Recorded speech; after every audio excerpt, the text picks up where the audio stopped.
Baik, sama-sama kita akan sambut bersama penceramah kita yang akan memberikan mau'izatul hasanahnya yang akan disampaikan oleh Kiai Haji Khairul Ihsan. Kepada beliau kami persilakan dengan segala hormat. Sallu ala Nabi sallallahu wasallam ala Nabi Sayyidina Muhammadin wa alihi wa sahbihi ajma'in. Sallallahu wasallam ala Nabi Sayyidina Muhammadin wa alihi wa sahbihi ajma'in.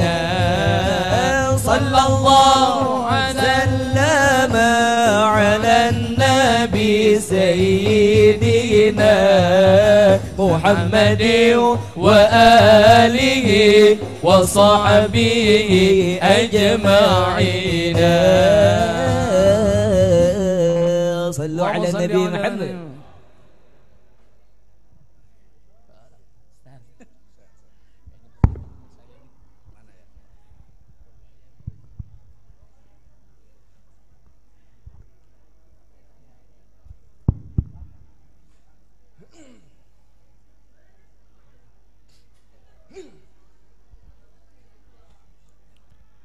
Assalamualaikum warahmatullahi wabarakatuh. Assalamualaikum warahmatullahi wabarakatuh.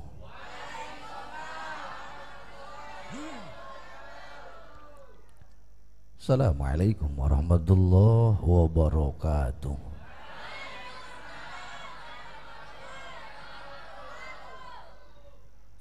Alhamdulillahilladzi ja'alal islama aqidah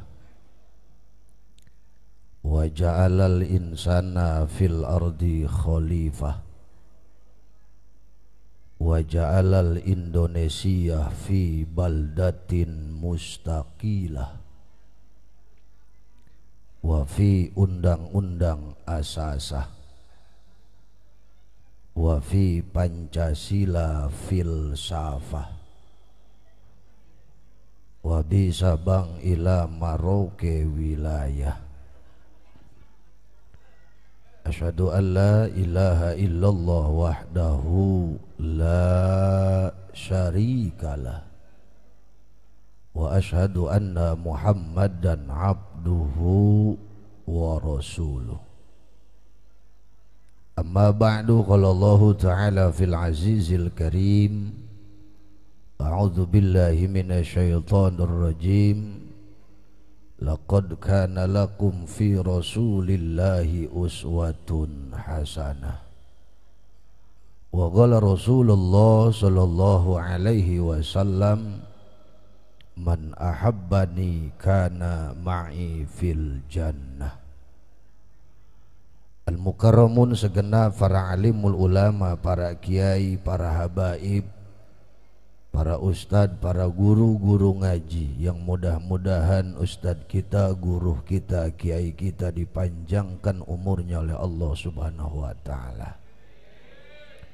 Ketua DKM Musholah Al-Karamah dan ketua panitia beserta seluruh jajarannya, yang mudah-mudahan kerja kerasnya dibalas oleh Allah dengan pahala yang berlipat ganda. Aparatur pemerintah yang saya muliakan, Bapak Presiden Republik Indonesia Bapak Insinyur Joko Widodo beserta wakilnya Bapak Kiai Haji Ma'ruf Amin, juga yang saya muliakan Bapak Gubernur Jakarta, Bapak Wali Kota, Bapak Lurah, Bapak Camat, yang alhamdulillah semuanya diwakili oleh Pak RT,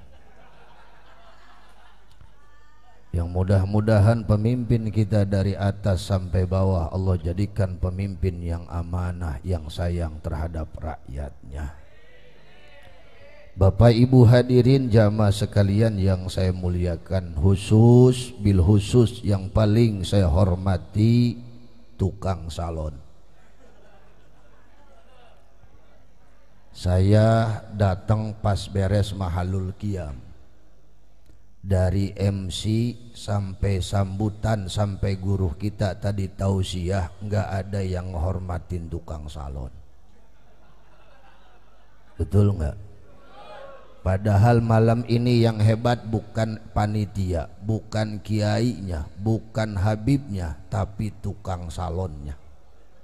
Kalau dia ngambek dimatiin sound system, ngegerowok gua ceramah. Kita doain tukang salon mudah-mudahan masuk surga ama salon-salonnya. Tukang salon bagi dua sama gua loh. Bapak Ibu hadirin jamaah sekalian yang saya muliakan, waktu menunjukkan pukul 11:10. Panitia bilang sama saya, Kiai acara kalau bisa beres sampai jam 11. Ini udah lewat 10 menit, jadi saya cukup sekian. Billahi taufik wal hidayah.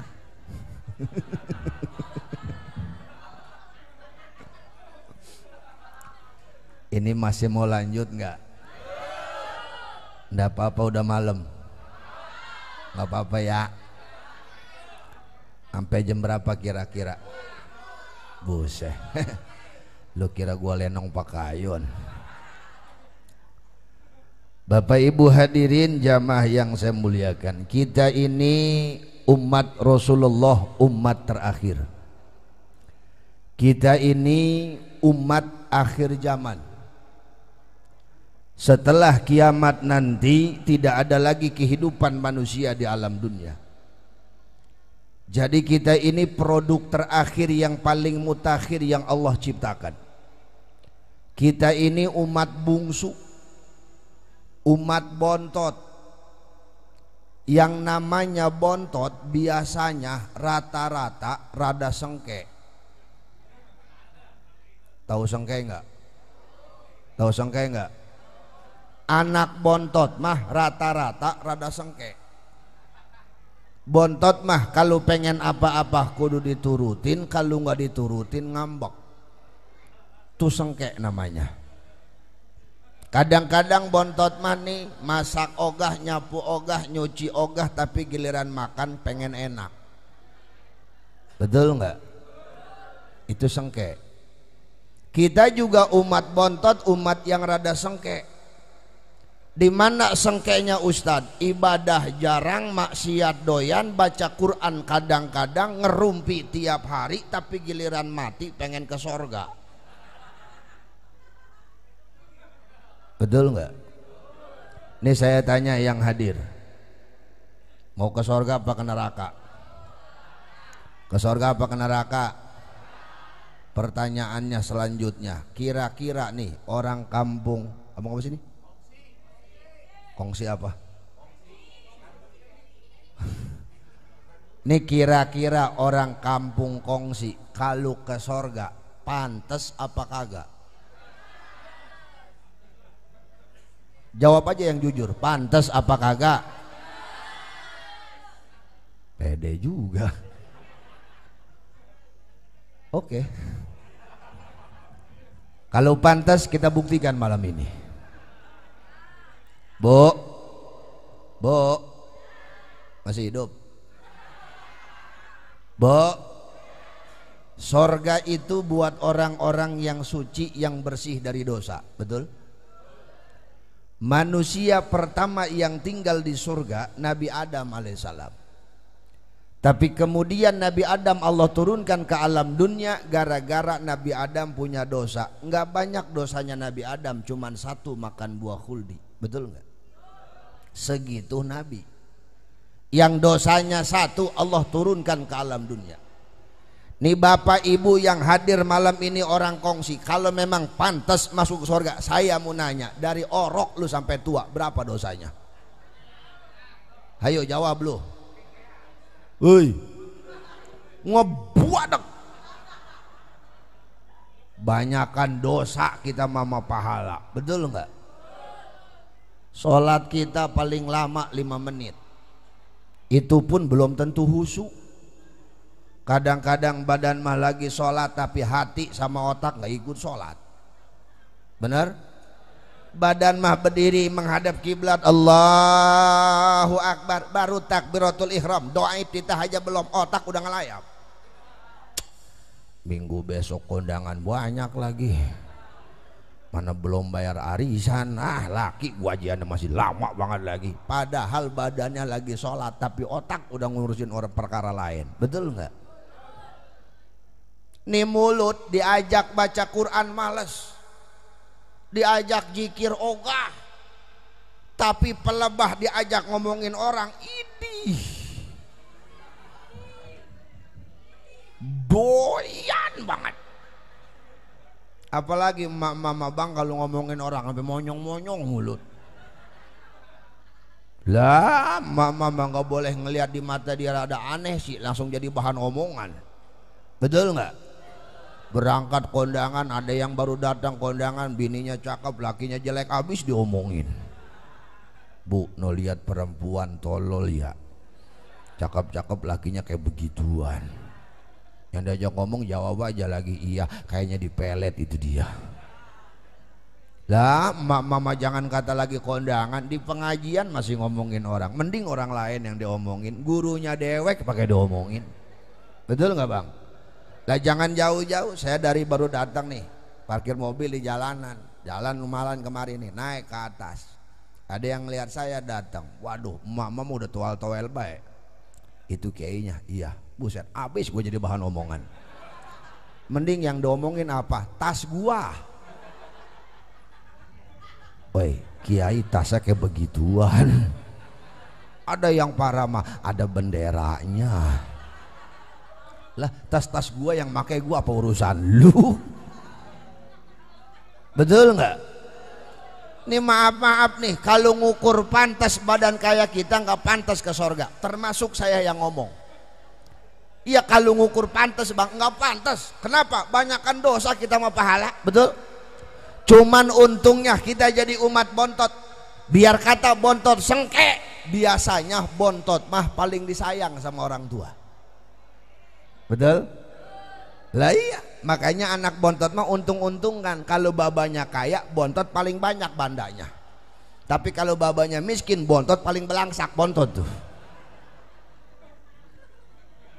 Kita juga sama, walaupun umat bontot, umat yang rada sengke, tapi Allah paling sayang sama kita. Amin woi. Buset melongo bae lu. Ulangnya enggak aci gua mah. Bo.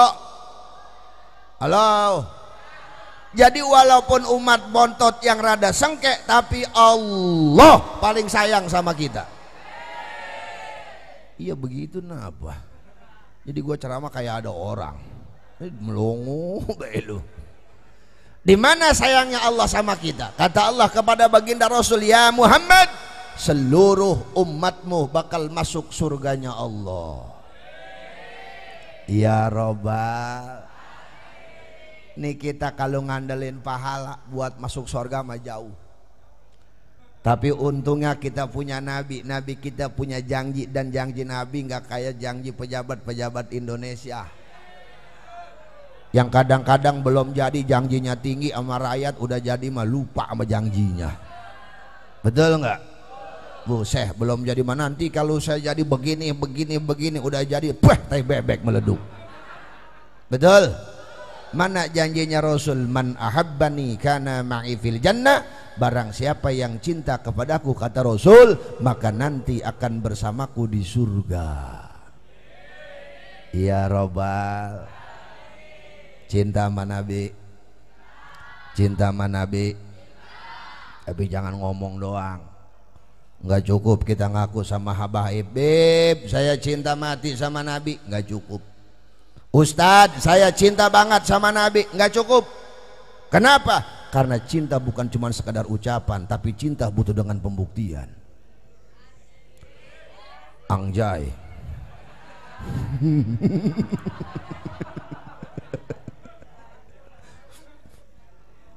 Buktikan kecintaan kita sama Nabi, jangan cuma ucapan, betul enggak?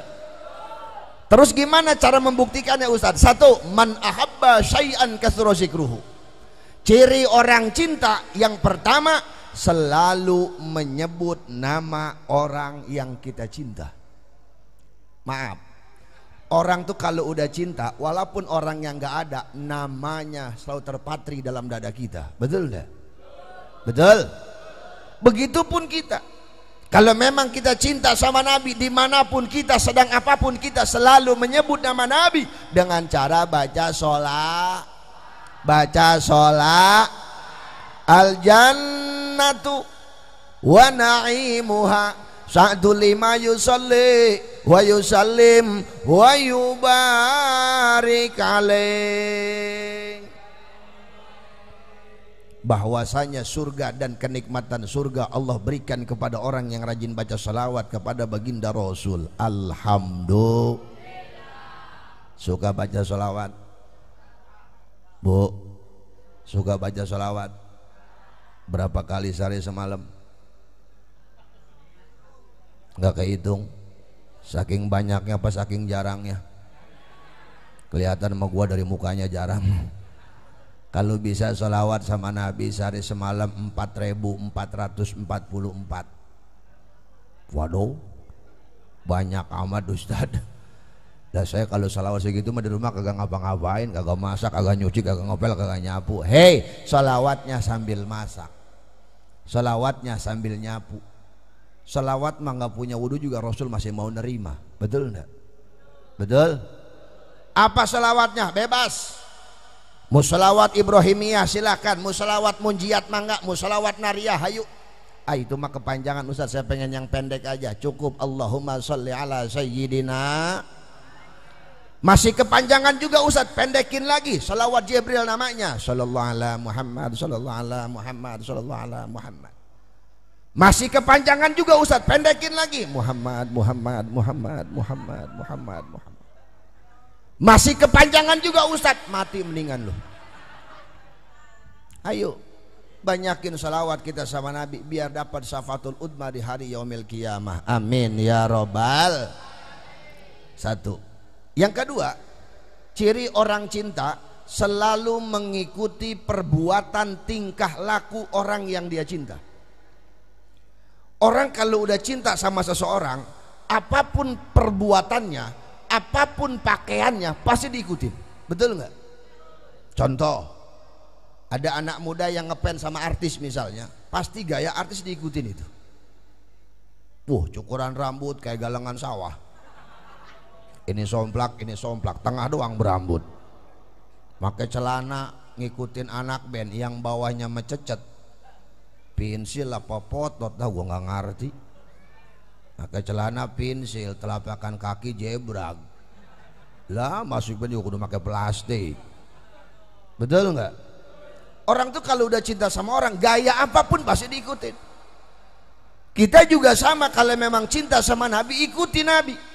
Apa yang harus kita ikuti dari Nabi? Jawabannya satu, akhlaknya yang mulia. Sebab kata baginda Rasul, innama bu'itsu liutammima makarimal akhlak. Sesungguhnya Rasul diutus ke alam dunia untuk menyempurnakan akhlak. Maaf, orang hebat bukan karena pangkat, orang mulia bukan karena harta, tapi orang hebat dan mulia karena akhlaknya yang luar biasa. Betul? Makanya sebagai umatnya, perbaiki akhlak kita masing-masing. Akhlak yang mana yang harus kita perbaiki? Satu, akhlak sama Allah benerin. Gimana caranya berakhlak sama Allah? Jalankan perintahnya, tinggalkan larangan. Apa perintah Allah? Ibadah. Wa ma khalaqtul jinna wal insa illa liya'budun.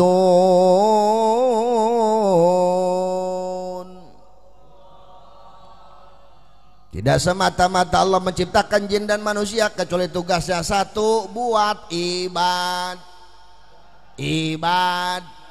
sol, ngaj, sodak, baca kur, puak, pinter. Pulang dah. Nih TK mana ini? Ini ibadah. Apapun kita niatkan ibadah sama Allah. Tadi guru kita sudah mengajarkan sama kita. Tadi Habib sudah mendidik kita. Ayo curhat sama Allah. Sholat jangan pernah kita tinggalkan, karena ibadah yang paling utama di hadapan Allah adalah benerin sholatnya, rapihin sholatnya, bagusin sholatnya. Orang yang rajin sholat Allah jamin kehidupannya bahagia dunia akhirat. Ibu bapak jangan jauh-jauh ngambil contoh, lihat ustadz. Ada nggak di kampung kongsi ustadz mati kelaparan? Ada nggak? Kalau ada mendingan berhenti jadi ustadz. Ustadz mah rezekinya berkah, sholatnya rajin, saking rajinnya Jumatan aja berangkatnya hari Kamis. Lah mending daripada berangkatnya Sabtu lu. Berkah ustadz mah, betul nggak? Jangan ustadz, marilah contohnya, saya nggak enak, saya ada contohnya. Alhamdulillah rezeki mah ada aja. Apalagi bulan Mulut mah, lagi panen. Lah, ini dari tanggal 1 Mulut sampai akhir Robi Usani itu, mohon maaf Pak, istri saya di rumah jarang masak gitu. Tiap hari ngangetin berkat baik. Lah orang tiap malam gue ceramah sih, kan lumayan. Nih buat besok pagi makan nih, berkat dari mari gue angetin. Kalau ada, kalau kagak ada mau gue tungguin. Ada yang protes, wajar aja sih itu mah berkah juga penceramah, sekali ceramah juga lumayan. Ceramah juga saya lagi banyak pas bulan Mulut sama Rejab. Bulan Hafid mah gue kejepit sama. Apalagi kemarin tuh Covid. Buset, 2 tahun Covid, sial tuh Covid ya. Ngerusak tuh si Covid deh, jadah doang. Mana lama lagi. Ya di sini ngerasain nggak? Ada Covid ada. Kata gue mah Covid bikin belangsak buat yang kerja, ke ustad belangsak. Gara-gara Covid mulu dan kagak ada rajaban, kagak ada. Saya nggak ceramah-ceramah, gue ngemblek aja di rumah kayak topo basah. Tapi kan rezeki dari Allah mah bukan ceramah doang, betul nggak? Covid kemarin 2 tahun saya nggak ada panggilan ceramah, alhamdulillah Allah masih ngasih rezeki yang mati banyak. Lumayan, sekali nyolatin cepet. 5 orang yang mati gope. Belum atakoh, belum mimpin tahlil, belum pidyah, sedang segitu juga. Saya mau nanya, orang kalau ada yang mati yang disamperin sama tuan rumah nih, sohibul musibah, ustadz apa RT? Ustadz. Yang mati kagak ada, ceramah sepi. Allah masih ngasih rezeki buat saya. Yang minta air banyak. Nih mohon maaf para kiai, para guru, mohon maaf bukannya sombong, air saya nih di rumah nih segini gocap. Percaya nggak lo? Gue makan orang kampung, saya mah ustadz kampung. Lah saya makan gak ada kerjaannya, paling di rumah muter-muter tasbih sampai putus tasbih. Ya begini gue muternya, bukan wiridan, bukan. Saya lagi kagak punya duit, nih dengerin saya ajarin. Kalau lagi kagak punya duit, curhatnya mendingan ke Allah. Kalau curhat sama tetangga dikasih minjem kagak, diomongin iya. Ya Bu ya. Saya diam aja depan rumah sambil Allah, nggak punya duit ini ya Allah. Yang mati sepi lagi Allah. Saya lagi Allahan, datang nih ibu-ibu ke rumah. Matanya merah, abis nangis kali dia. Ngelihat saya lagi duduk, bukannya assalamualaikum langsung ngejerit. Ustad! Ya, orang gila ini mah. Ustad! Saya bilang berisik. Emang apa ini, kenapa teriakan baik? Tolongin saya ngapa Ustadz? Kenapa? Udah 3 bulan laki saya gak pulang-pulang. Lah dalam hati bodoh laki-laki lu. Ini mau ngapain kemari? Mau minta air sama Ustadz, tolong doain laki saya biar pulang. Saya tahu air Ustadz mah rada mujarab, doanya rada diijabah. Saya bilang tunggu, air mah ada. Saya ngambil air ke dapur segelas. Enggak gua apa-apain, gua tiupin doang. Ini minum biar laki ibu cepet pulang. Cuman sebelum minum baca dulu bismillah 1000 kali, jangan napas.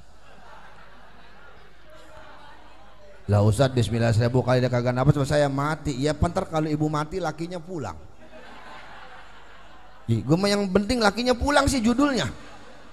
Loh percuma Ustaz, laki saya pulang saya mati mah. Oh ya udah tuh, kalau nggak kuat 1000 bismillah, 3 kali bismillah, jangan napas, minum, sisanya cuci muka. Mudah-mudahan laki ibu ntar ingat sama muka ibu pulang. Ya Ustaz makasih ya, saya pamit. Dia pamit, selaman, ngasih amplop, gue beset, gocap segelas. Airnya mah air galon isi ulang itu, modalnya goceng segalon. Jadi berapa gelas kali gocap, widih menang banyak Ustadz mah. Betul nggak? Yang penting konsekuensinya satu, ikuti dulu perintah Allah, deketi diri kita sama Allah, tinggalkan larangannya. Allah bakal jamin semua kehidupan kita. Dunia mah kecil buat Allah, akhirat Allah telah menyiapkan istana di sorganya. Amin ya robbal. Makanya akhlak sama Allah benerin. 2, akhlak sama orang tua rapihin. Sebab orang tua mah keramat. Ridallah fi ridal walidain wa sukhtullah fi sukhatil walidain. Ridhonya Allah ada dalam ridhonya kedua orang tua, murkanya Allah pun sama ada dalam murkanya kedua orang. Walaupun sampean sholatnya rajin, baca Qur'annya rajin, puasa sunnahnya rajin, tapi sering nyakitin hati orang tua, nggak bakal berkah hidup kita. Betul nggak? Betul nggak? Apalagi orang tua perempuan, masya Allah, tabarakallah, emak itu doanya diijabah, sumpahnya jadi kenyataan. Emak tuh. Dan jangan sekali-kali kita sakiti hati emak, apalagi sampai emak kita nangis, masya Allah, Allah murka aja sama kita itu. Betul nggak Pak? Alah iya. Tapi sama bapak juga sama, harus patuh, sebab perintahnya birrul walidain, taat kepada kedua orang tuh. Bukan cuman emak, bukan cuman bapak, tapi emak sama bapak. Benar derajat emak lebih tinggi, emak 3 bapak 1, emak lebih capek ketimbang bapak. Bapak menyimpan doang, paling 15 menit beres, cepak udahan. Pan yang ngerakit emak, yang ngurusin emak, kalau berak yang nyebokin emak. Betul enggak? Tapi tetap hargai bapak, karena bapak pun berjasa dalam hidup kita. Mak capek ngurusin kita, atau bapak juga capek nyari nafkah. Betul. Bahkan hebatnya bapak kita rela jadi apa haya demi anak. Bapak kita rela dorong-dorong gerobak jadi pedagang demi anak. Bapak kita rela jadi tukang ojek demi anak. Bapak kita rela jadi kuli bangunan demi anak. Bahkan hebatnya bapak kita rela jadi anjing gara-gara anak. Berapa banyak orang yang babanya jadi anjing gara-gara anak. Saya aja yang ustadz, yang kata orang ustadz, saya sering jadi anjing gara-gara anak. Iya bener gue mah. Nih anak saya yang kecil nih, yang cewek, nggak mau tidur. Bini saya ngomong di dalam kamar, tidur nong, ada anjing di luar noh. Ji, mau nggak mau gue keluar. Di depan pintu gue jongkok, baik. Wow, kata bini saya, tuh anjing tuh, ayo tidur. Man segitu anak saya tidur, saya mikir, buset anjing gua ini. Demi anak, betul nggak? Maka saya mah di rumah kadang-kadang jadi anjing, gua mah kadang-kadang jadi kucing. Gimana bini saya aja ngomongnya, itu mah masih mending. Nih yang repot bini saya sering ngomong begini, tidur neng, ada orang gila di luar noh. Itu yang gua bingung. Ini si orang gila gimana suaranya ya? Ya lo kan gue tepuk tangan sambil ketawa. Tuh, kayaknya berakhlak kita sama orang tua. Ustadz, orang tua saya sudah meninggal dunia, gimana caranya berakhlak sama orang tua? Ziarahin makamnya, ziarahin kuburannya. Kalau bisa mah tiap Jumat kita ziarah ke makam orang tua. Kalau pemakamannya dekat, tiap Jumat kita ziarah, seminggu sekali. Kalau jauhan, sebulan sekali. Lebih jauh, ya minimal seadanya waktu kita. Ini kadang-kadang kita ziarah ke makam orang tua nungguin lebaran, setahun sekali. Kadang-kadang sampai lupa makam emak yang mana. Betul nggak? Ya Allah ya Karim, ayo ziarahin makam orang tua. Tiap Jumat, seminggu sekali kita ziarahin. Makamnya jauh, tiap malam Jumat kita yasinan di rumah. Kita doakan orang tua kita, kirimin yasin, tahlil, zikir, tahmid, doa dan lain sebagainya buat almarhum orang tua kita. ngalir pahala buat orang tua kita, kita anaknya Allah berikan keberkahan. Amin ya robbal, amin ya robbal. Lah iya, ini sekali jarah ke makam orang tua, bawa yasin kagak, baca doa kagak, bawa air doang seteko. Kuburan emak diguyurin baik. Mana anaknya 5, seorang seteko. Useh 5 orang 5 teko, ledok kuburan. Emak nyampe ngomong, woi becek tolol. Air lagi, kopi dong. Ayo doakan orang tua. Minimal setiap ba'da sholat orang tua kita kirimin Fatihah. Itu paling minimal sudah. Ini dengerin saya ngomong. Ini anak, ini kita anak, ngirim Fatihah buat orang tua. Jangankan disebut nama orang tua kita, enggak disebut saja nyampe doa Fatihah kita. Nih dengerin. Ibu orang tua udah meninggal, cukup summa ila ruhi ummi al-Fatihah, nyampe ke ibunya. Walaupun gak disebut namanya, yang penting yang baca anak. Kenapa? Karena antara anak sama orang tua ada hubungan ruh, ada hubungan batin, ada hubungan darah. Langsung nyampe summa ila ruhi abe al-Fatihah, nyampe ke bapaknya. Ustaz, saya nggak bisa pakai bahasa Arab, jangan nggak bisa ngaji, pakai bahasa kampung kongsi. Beres sholat, ma al-Fatihah, baba al-Fatihah. Emang begitu nyampe, saya tanggung jawab. Hayo, saya tanggung jawab. Yang penting yang bacaan. Udah begitu aja, ma al-Fatihah. Heh, nggak mungkin malaikat keder. Kata malaikat, ini anak maman aja, emaknya mana ini? Ya emak ya, masa ya emak RT? Betul nggak? Udah begitu aja. Nih jarah ke makam orang tua, lu doa kagak bisa, tahlil kagak bisa, daripada nyiramin air doang sama kembang, mendingan baca Fatihah, duduk di samping kuburan. Ma al-Fatihah. Ma al-Fatihah.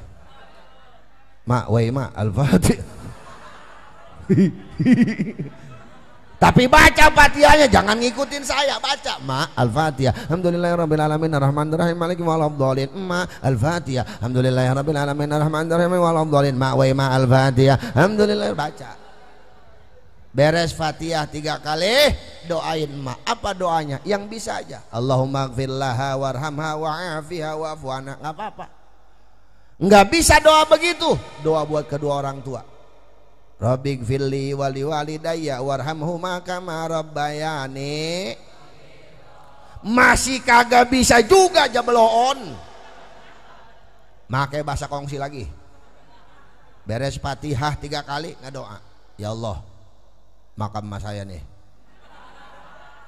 maafin dosanya ya, jangan sampai enggak nih, ntar lupa lagi. Amin, udah pulang dah. Hei, Allah yang punya bahasa. Sampean mau ngedoa pakai bahasa apa juga Allah ngerti. Mau pakai bahasa Arab Allah paham, mau pakai bahasa Indonesia Allah ngerti, mau pakai bahasa Jawa, bahasa Sunda Allah tahu. Betul nggak? Ya Allah juga tahu lu bloon. Udah begitu aja, daripada lu ngadoa pakai bahasa Arab di kuburan masalah doa. Waduh, di makam mah Allahumma barik lana fi ma rojaktana. Kata emaknya, tolol anak gua, tolol nih bocah. Bloon nih bocah. Di kuburan doa makan. Yang penting kita mau mendoakan orang tuh. Alhamdulillah. Jadi kalau orang tua masih ada, rajakan orang tua kita, muliakan orang tua kita. Tapi kalau sudah tiada, doakan orang tua kita, ziarahin makamnya. Insya Alhamdulillah. 2, 3, akhlak kita kepada sesama manusia perbaiki. Apalagi sama tetangga. Kudu akur, kudu sili asah, sili asih, sili asuh. Karena kita ini semua saudara. Innamal mu'minuna ikhwatung fa aslihu baina akhwaikum. Sesungguhnya mukmin itu bersaudara, jangan berpecah belah, kudu sama-sama. Apalagi sama tetangga ya Bu ya. Jangan punya sifat sirik, iri, dengki, parku, sombong. Ini mah kadang-kadang sama tetangga sirik banget. Buset, tetangga beli motor NMAX, dia beli Paramek. Koyo aja ngejejer 3. Tetangga beli mobil, dia yang bengek. Tetangga berangkat haji, dia mati. Orang sirik itu hidupnya nggak enak, betul nggak? Kudu sama-sama kita, jangan ribut. Apalagi besok nih 2024 pesta demokrasi. Saya memesan dari sekarang. Beda pilihan silahkan. Lu beda calon presiden mangga, tapi tali persatuan dan tali persaudaraan jangan mau dipisahkan. Betul nggak? Betul nggak? Yang jadi presiden orang Indonesia, yang milih orang Indonesia. Kenapa? Gara-gara beda pilihan. Lu sama tetangga kagak nanya. Ayo lu. Betul. Silahkan beda pilihan, itu hak asasi manusia, tapi tetap yang jadi orang Indonesia, yang milih juga orang Indonesia. Makanya tali persatuan dijaga, karena kita satu bangsa, satu nusa, satu bahasa Indo. Paham? Lah iya. Makanya silakan sampean beriklan setinggi langit, tapi jangan merusak iklan orang lain. Lu bagusin caleg lu bagusin partai lu, silahkan, tapi jangan merusak partai orang lain. Betul nggak?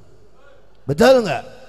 Lah iya, nih gara-gara beda bendera tetangga sama tetangga kagak nanya, kan bloon. Betul. Betul. Kun kal yadain wala takun kal udhunain. Hiduplah kalian dalam bertetangga seperti 2 tangan. Kenapa harus kayak tangan? Kompak, saling membantu, saling menolong. Lihat tangan, padahal tangan ini kerjanya beda-beda. Yang kanan bagian yang enak, makan tangan, minum tangan, selaman tangan, megang duit tangan. Nih kiri seksi kebersihan, tukang cebok, nyemotek otok. Bagian yang jorok-jorok dia nih, menderita hidupnya, merana dia, sengsara dia, tapi nggak pernah ngeluh. Tangan kanan juga tiap hari hidupnya enak, nggak sombong, dia jujur, dia adil. Ketika tangan kanan megang duit banyak, kaki berangkat ke pasar beli jam tangan, yang beli tangan kanan, yang make tangan apa? Karena tangan kanan, kiri itu gue beliin jam, pakai upah cebok. Beli cincin, yang beli tangan kanan, yang make tangan upah. Kudu kayak tangan, hidup mah saling menolong, jangan kayak kuping. Nih kuping jaraknya dekat cuman sejengkal, tapi kuping kanan nggak pernah silaturahmi ke kuping kiri. Ada orang kongsi yang kupingnya ngelayap. Mana kuping mah sifatnya sirik, sifat kuping mah dengki, sirik dia mah. Lihat kuping ibu, kalau yang kanan dibeliin anting 5 gram, yang kiri sirik pengen 5 gram. Bentuknya harus sama lagi, nggak boleh beda. Bener nggak bu? Ada ibu pakai anting sebelah-sebelah, kanan 10 gram, kiri 5, dengdek lu jalannya begitu baik tuh. Betul, betul. Makanya kudu sama-sama kita. Ayo sama tetangga kudu berakhlak, jaga tali persatuan dan persaudaraan kita, insya. Nih yang kedua. Yang ketiga, kalau memang kita cinta sama Nabi, jaga mujizat Rasul, peninggalan Rasul yang sangat luar biasa. Apa? Al-Qur'an. Baca Al-Quran, amalkan Al-Quran, pelajari Al-Qur'an.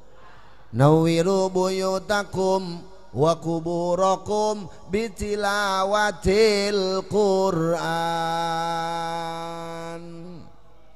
Terangilah rumah-rumah kalian dan kuburan-kuburan kalian nanti dengan sinar cahaya bacaan Al-Qur'an. Alhamdulillah. Tuh, anak-anak ibu di rumah ajarin biar bisa baca Quran. Bapak ibu punya anak bisa baca Quran, anggap aja kita punya celengan akhirat. Amin. Kenapa punya celengan akhirat? Ketika kita sudah meninggal dunia, anak bisa baca Quran, ada anak yang bacain Quran, ngalir pahalanya buat kita orang tuanya yang di alam kubur. Betul? Betul. Makanya hayo Kalau nggak bisa ngajarin anak Al-Quran, titipin ke majlis taklim, titipin ke pesantren, titipin ke pengajian, didik anak dengan pendidikan agama, khususnya dengan pendidikan Al-Quran. Biar apa? Biar kita punya celengan akhirat. Bahagia orang tua yang punya anak paham Al-Quran, bahagia orang tua punya anak bisa baca Quran. Bukan cuma di alam dunia, sampai di akhirat bahagianya tuh orang tua. Alhamdulillah. Apalagi kalau anaknya banyak bisa ngaji semua, bu bahagia banget. Makanya anak jangan tanggung-tanggung bu, yang banyak 20. Buset 20 mah sobek kiai. Saya memang bu banyak anak lah, 2 baik, cewek 1 cowok 1. Mending kalau 2 bener semua, kalau edan semua. Makanya anak mendingan 20, punya anak 20, edan 5 tinggal 15. Jadi edan 10 tinggal 10. Mending aja punya anak 20 mah, tetangga juga nggak ada yang berani ribut sama kita. Jadi kata tetangga jangan ribut sama dia. Emang apa mah anaknya doang 20, belum mantunya, mati udah digurumutin. Jangan kata tetangga, maling aja maling nggak berani masuk, kecuali malingnya blow on. Dicongkel jendela, masuk ke dalam, dapat 5 menit keluar lagi. Temennya yang di luar nanya, woi mana hasilnya? Ada kulkas kayak TV kayak, kata temennya. Apa yang diambil? Emang apa? Ini mah rumah isinya anak semua. Di pojok anak, di WC anak, di dapur anak. Anaknya 20. Mendingan banyak anak mah, tapi bisa ngaji semuanya. Alhamdulillah. Jadi kalau anak nggak mau ngaji omelin. Ini mah anak nggak mau sekolah diomelin. Sekolah. Lu kalau nggak sekolah mau jadi apa lu? Ya jadi orang. Emang ada anak ibu nggak sekolah jadi monyet? Saya bukan ngelarang sekolah. Silakan sekolah yang tinggi. Man aroda dunya fa'ale bi ilmi. Cari ilmu dunia. Kalau perlu anak ibu jangan sampai SMA terus sampai jadi mahasiswa. Kepleter sedikit jailah. Ayo biar punya titel SPD suka pulang duluan, atau SPDI suka pulang duluan tapi izin. SH SE MM MSI MCK terserah. WC dah lu. Ayo, tapi ilmu akhirat jangan dilupakan. Betul nggak? Bapak ibu boleh bangga anak pintar komputer, pintar matematika, pintar bahasa Inggris, tapi bapak ibu harus nangis kalau anak gak bisa baca Quran. Kenapa saya bilang harus nangis? Ketika nanti kita sekarat, nggak mungkin anak ngadoain pakai bahasa Inggris. Emaknya lagi sekarat, anaknya bahasa Inggrisnya jago, Quran gak bisa baca. Ngelihat emak lagi sekarat, bukan baca Yasin malah ngejerit. Oh my God, my mother, my father, my saroh, my muna. Kata malaikat si tolol, bukan baca Yasin, my God-an lu. Coba kalau anak bisa baca Quran, anak tuh di samping emaknya Bismillahirrahmanirrahim Yasin wa ilaihi turja'un Shadaqallahul azim. Ini indahnya luar biasa. Masya Allah. Maka didik anak dengan Al-Qur'an. Alhamdulillah. Terus nggak capek nggak? Gak iyalah modalnya kuping doang. Lu mah enak. Ceramah mah sama aja bu. Mau lama mau sebentar juga. Amplop mode boleh ngelem.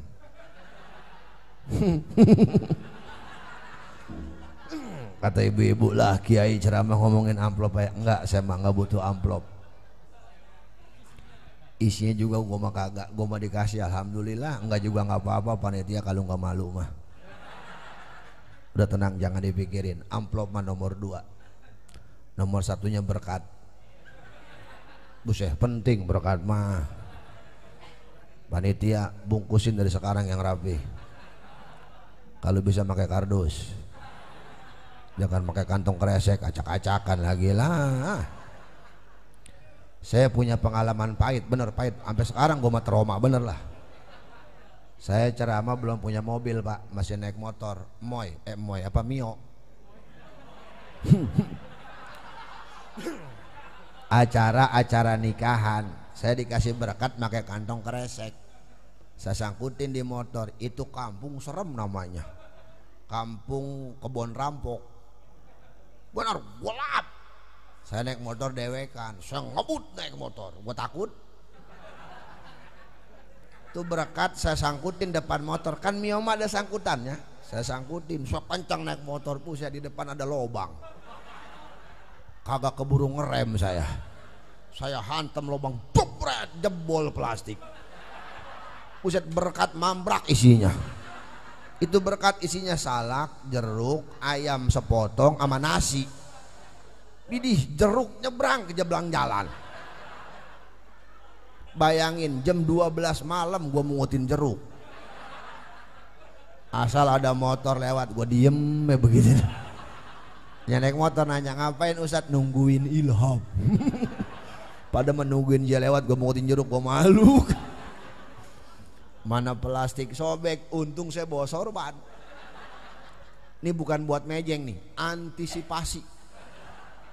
Belajar dari pengalaman yang sudah-sudah.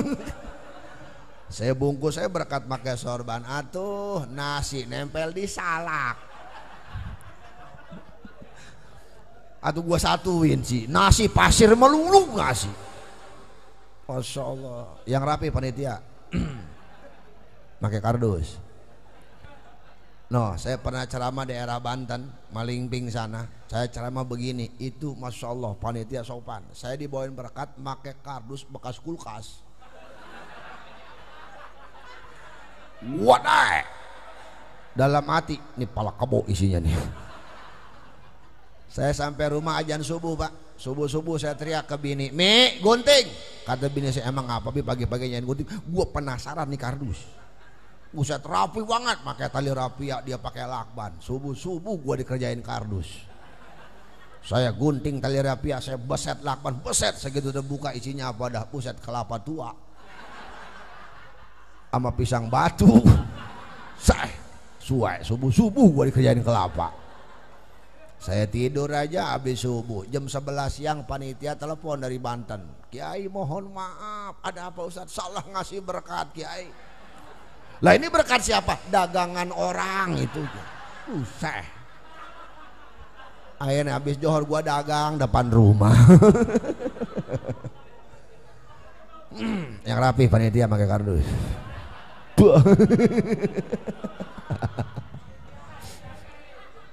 Terus.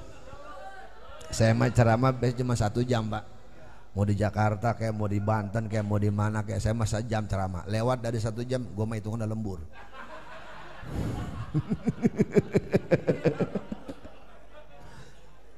Masya Allah ya tuh ngaji mau udah tadi sama Habib. Ini mah tuh bongan gue taikin terakhir. Ya bu ya. Nanti kalau saya ceramah seru saya mah pulang sih yakin gue mah. Ya nih makanya hayu ngaji. Didik anak dengan Al-Quran, dengan pendidikan agama. Jadi ngaji mah niatin di hati kudu sampai mati. Jangan niat ngaji sampai bisa. Kalau niat ngaji sampai bisa, udah bisa nggak ngaji loh. Niatin ngaji sampai mati. Ini mah kadang-kadang ngaji baru gerimis sedikit pre. Baru pilek dikit ngaji pre. Betul nggak? Kalau perlu bu, ibu lagi diimpus berangkat ke pengajian. Izin sama dokter, dok saya pulang dulu. Kemana bu? Mau ngaji. 8 ibu lagi sakit, biarin. Ntar mati. Emang itu gua harapin. Biar mati di pengajian. Ya, betul nggak? Ayo ngaji. Anak didik suruh ngaji, emak babanya kudu rajin ngaji. Betul. Heh, orang ngaji mah nggak bakal rugi. Untung ya. Untung apa Kiai? Untung paha. Nih malam ini nih malaikat nggak ada yang sanggup ngitungin pahala kita. Kenapa? Saking banyaknya pahala kita. Ada satu malaikat yang bisa ngitungin tetesan air hujan dari langit, tapi tidak ada satu malaikat yang bisa ngitung pahala orang yang ngaji. Kenapa? Karena semua anggota tubuh dapat pahala. Kaki dapat pahala, melangkah ke pengajian 1 langkah 10 pahala Allah kasih, 10 dosa Allah hapus, 10 derajat Allah angkat 1 langkah. Ke pengajian, tangan dapat pahala. Ketika kita salaman ketemu sesama muslim, gugur dosa-dosa kecil kita. Mulut dapat pahala, kuping dapat pahala, mata dapat pahala, semua anggota tubuh dapat pahala. Yang paling gede pahalanya pantat. Jujur gue mah. Ibu dari rumah kemari jalan ada 1 jam. Ada nggak?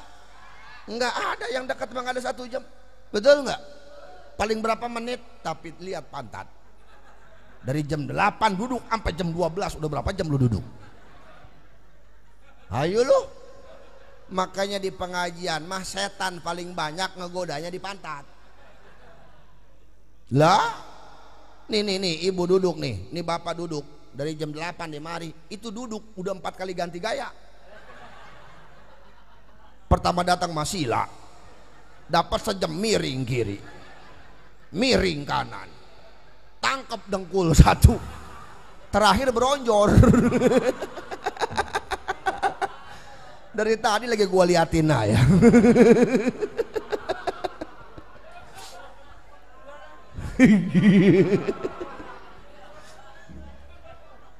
Iya kan? Lah iya, karena memang pahala paling gede di pantat. Nih ntar nih, ketika kita sudah meninggal dunia di akhirat ada yang namanya mizan. Mizan itu timbangan pahala. Kalau timbangannya ke kanan berarti pahala kita yang banyak, sorga. Kalau timbangannya berat ke kiri berarti dosa kita yang banyak, neraka. Ini kan semua bakal ditimbang nih. Ini misal ada Mpok Icot. Nggak ada kan di Maria? Ada nggak namanya Icot? Kalau ada paling jelek itu nama. Ini gue paling ngambil yang paling jelek nama ini. Nih Mpok Icot meninggal misalnya. Ntar kan di akhirat dipanggil sama malaikat. Icot! Iya malaikat, naik di timbangan, ditimbang nih Icot.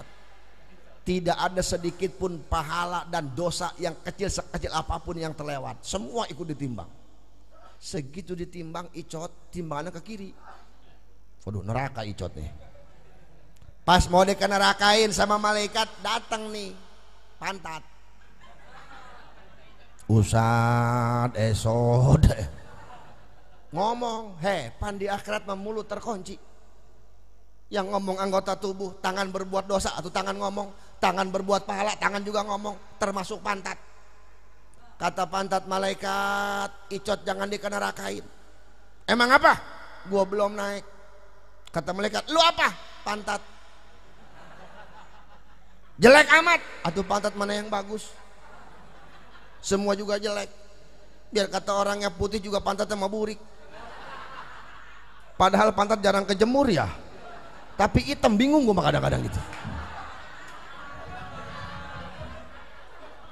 Apa kelamaan di empos kali ya?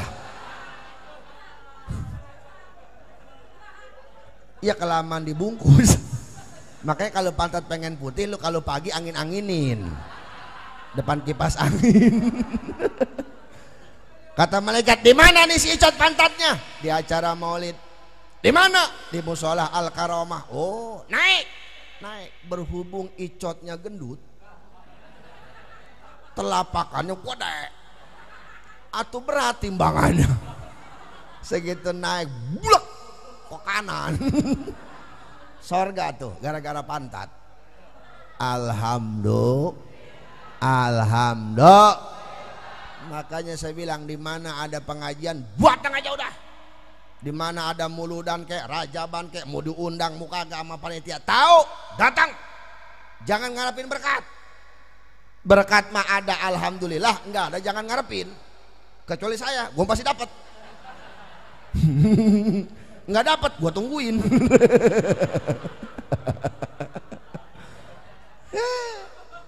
Yang penting mah ngaj alhamdulillah. Nih yang ketiga, jadi kalau memang kita cinta sama Nabi, buktikan kecintaan kita. 1, banyakin salawat sama Nabi. Yang kedua, ikuti akhlak baginda Rasul, perbaiki akhlak kita masing-masing. Akhlak sama Allah benerin, akhlak sama orang tua rapihin, akhlak sesama manusia bagusin. Yang ketiga, baca Al-Quran, amalkan Al-Quran, pelajari Al-Quran, didik anak-anak kita dengan Al-Quran, menjadi anak yang soleh dan solehah. Kalau yang 3 ini sudah kita jalankan, sempurna cinta kita sama Nabi, yang pada akhirnya Nabi akan menerima cinta kita. Puncaknya Rasul bakal mengajak kita ke surganya Allah. Amin ya robbal, amin ya robbal. Sudah 1 jam saya berbicara, dari saya cukup sekian. Mohon maaf kalau ada kekurangan, kesalahan, kehilapan, ucapan yang kurang pantas, akhlak saya yang kurang sopan. Emang begini adanya saya mah. Kalau ada yang kurang senang, saya mohon maaf yang sebesar-besarnya. Benar dari Allah, salah dari pribadi dan hawa nafsu saya. Al-Hakir, Khairul Ihsan, Al-Fadilah, undur diri. Khudma sofa wada' makadar. Billahi taufiq wal hidayah. Assalamualaikum warahmatullahi wabarakatuh.